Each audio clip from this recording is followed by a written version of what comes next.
event. I want this event to be as relevant and meaningful to younger millennial generation as possible. So I stepped down from the driver's seat as much as I could and asked my service learning project class students about how they would like to organize it and what they wanted to see. So they come up with this catchy slogan. I can read it without glasses now. So, post-riot generation's journey to the past.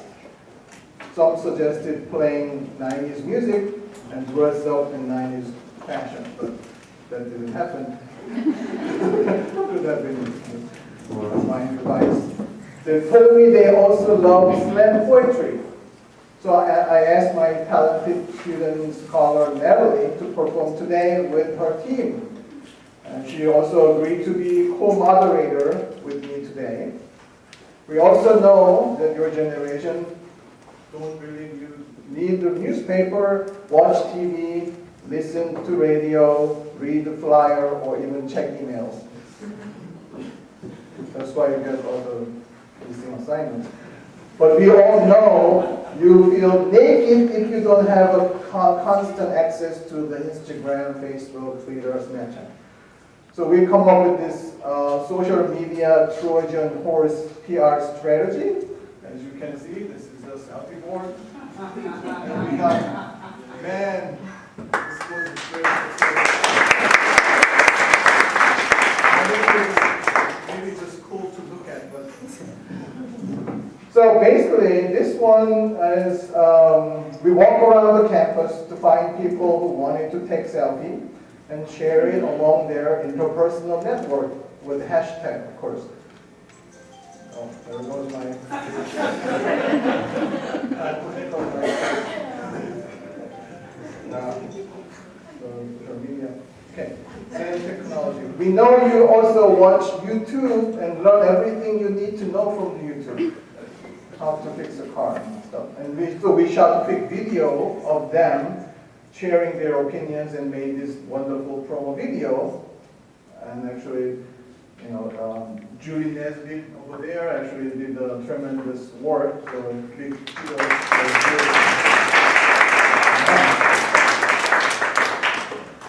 on the first floor of the library, if you go to our first floor, there's a media wall.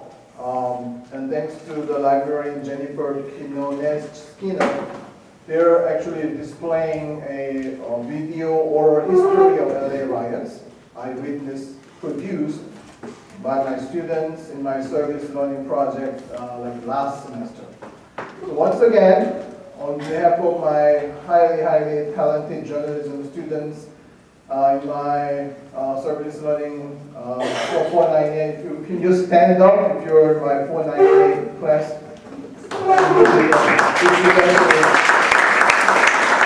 Could not be possible without your hard work. So I really thank you from the bottom of my heart. So once again, let's then hear amazing slam poetry. Natalie. So the first person I actually want to bring up is Marvin Jordan. I feel like he has been very inspirational to me. I feel like it might impact you guys. So Marvin, take it away.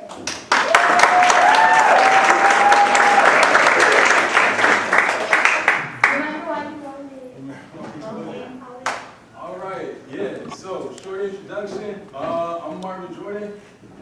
Coach of the CSUN Poetry Slam team here at CSUN. We got most of our members here. Actually, Natalie, Aubrey, Tabitha. All right, yeah. So she brought me up here to do a poem. I will do that. Okay.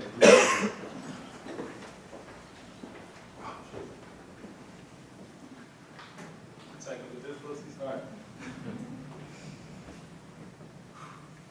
He pounded the door as he broke into his own home.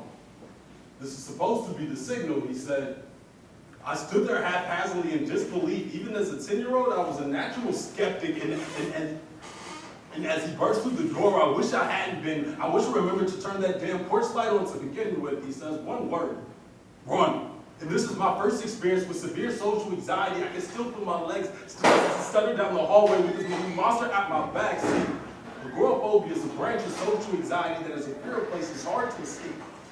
Arrive at the designated safe area only to be welcomed by a kick in the side. What are you gonna do? His fist asked. I responded back to each with the shortness of breath as I reached under his bed as previously instructed.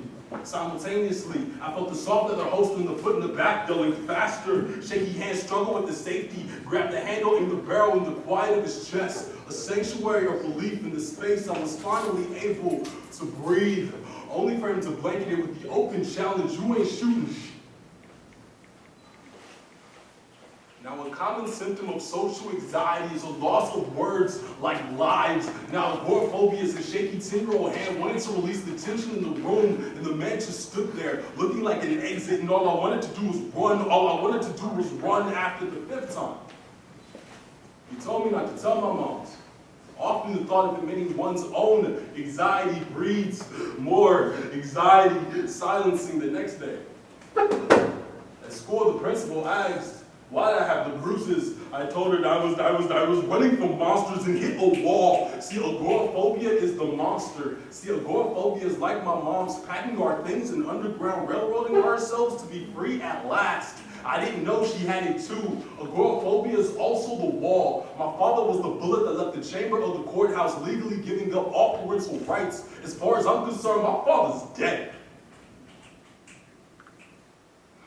See, agoraphobia is like saying the common phrase, I'm going out for a smoke, I'll be right back. Agoraphobia is turning your back and going out on the first thing. Smoking, they say, it cyclically reaffirms itself with each passing negative experience, and that is passed down generations like dad's old gun. And shortly thereafter, my mom soon filed for escape. So she soon passed on. She was finally able to rest freely of the harassment, and I learned that if you shine enough light, when agoraphobia tends to disappear like ghosts or runaway dads, I learned that I don't have to run anymore. Thank you.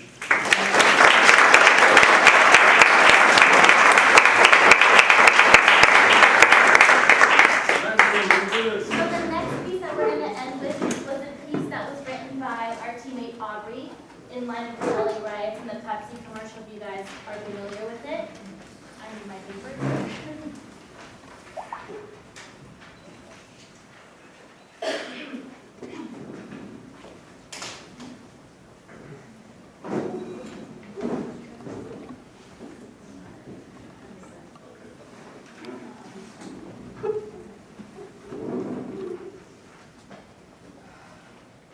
America is not going to last forever. Live for now.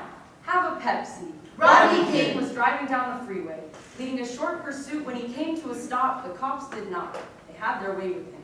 Punch, kick, stomp, taser, baton. If only they had heard his car radio playing in the background. Pepsi slogan 1991. Chill out.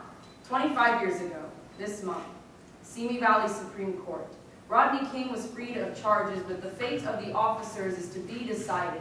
Jury, how do you find the defendants? Pepsi slogan 1992. The choice is yours. Acquitted. Acquitted? A slap on the wrist is not the equivalent to the 11 fractures he suffered. LA knew that, so the city rioted. And we used the necessary force. 11,000 arrests, 55 deaths, $1 billion in property damage. And Pepsi has the audacity to make light of the situation. Thought instead of cracking down on the police brutality, we should crack some open with the cops. Decided the best spokesperson was a white privileged Kardashian princess. Even I'm from Calabasas and think it's ridiculous. Like Tupac said, Either you live or die by your ignorance. Either you change or we all fall. America is not going to last forever. Pepsi represents our country with its red, white, and blue logo. We cannot blame them solely for the commercial. Hollywood is just giving America what America wants. An easy solution. An overdose of sugar coating because the world would rather kick back on the sofa and watch TV than look out the window and see the bloodshed in the streets. Pepsi. Were you planning on using soda to wash away all the oppression bled here for centuries? Pepsi, now it's time for you to take the challenge. Pepsi slogan 1996. Change the script. Your words, not ours. Pepsi slogan 1950. Any weather is Pepsi weather. So step outside Step outside and see the condescension forming on the outside of the can you're trying to sell us. I know this may be hard to swallow, but take a gulp. We are ready to join the conversation. You have shaken up this country. With unjustified appropriation. The pressure is building. Ignorance of this country's current situation. Trivializing civil rights to make a profit. By opening the can, you're not relieving the tension. You're pulling the trigger and causing an explosion. Pepsi slogan 1990, the choice of a new generation. We will live bolder, we will live louder, but we do not need you to tell us that.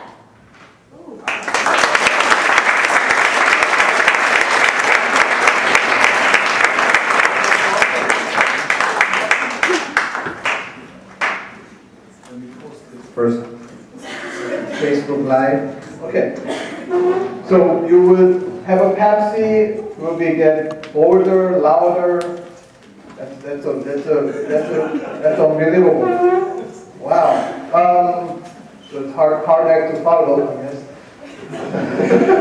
So I'm going. So my opening speech is basically I just kind of wrote it this morning. On my way to school. So, but I've been wanting to kind of like do this monologue for 8 years at CSUN, but never get a chance. But so today I get to do whatever I want to do. So.